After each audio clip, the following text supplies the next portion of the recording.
It's a huge political problem in terms of the visibility of these boats coming in, especially since the government started the week by saying this was Small Boats Week. They were highlighting their successes, and the end of the week has shown anything but successes in terms of the ability to deal with them or the number of people who are arriving by small boats. So it's, despite the cost of living crisis and many other things going on in British politics, this is a hugely symbolic and high-profile issue that the government seems incapable of dealing with, either in stopping the boats coming, in housing the people when they arrive, or dealing with them long term.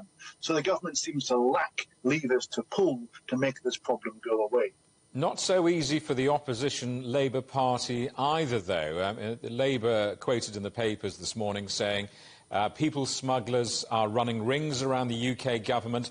I mean, there's an election in the UK not so far away. Presumably migration and small boats is going to be part of that campaign. This isn't straightforward for the Labour Party either, is it? No, indeed. And so the Labour Party, the main opposition party, is mainly focusing on the level of incompetence of the government, pointing to their failures of policy to house them on the barge that has Legionnaires' disease, to actually have a long-term strategy to process the people in a decent way, or to deter them from coming or stop them from actually being smuggled by these small boats. But the question of international migration is an international problem. There were large numbers of people on the move and on the move through Europe.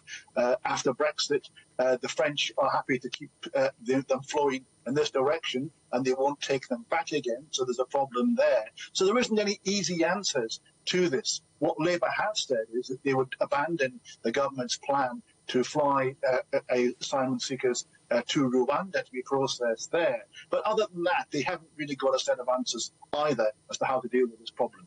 There's a cost of living crisis, obviously not just in the UK, but it's pretty serious in the UK. There's obviously a climate crisis around the world. Does the UK electorate really care about this migrant crisis?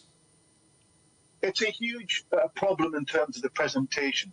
So it's costing £6 million a day to house these in hotels. There have been stories of hotels having to cancel weddings because they've taken the government contract to house migrants rather than have hotel parties.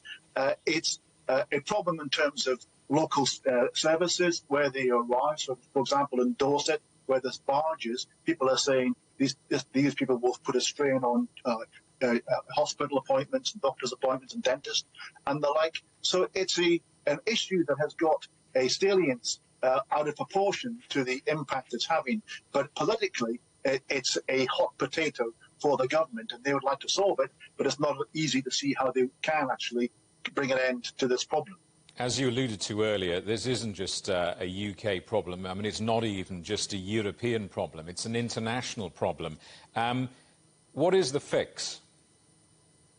Well, other people point to the need to actually spend money on foreign aid in the countries where these people come from to deal with the political instability or the economic problems.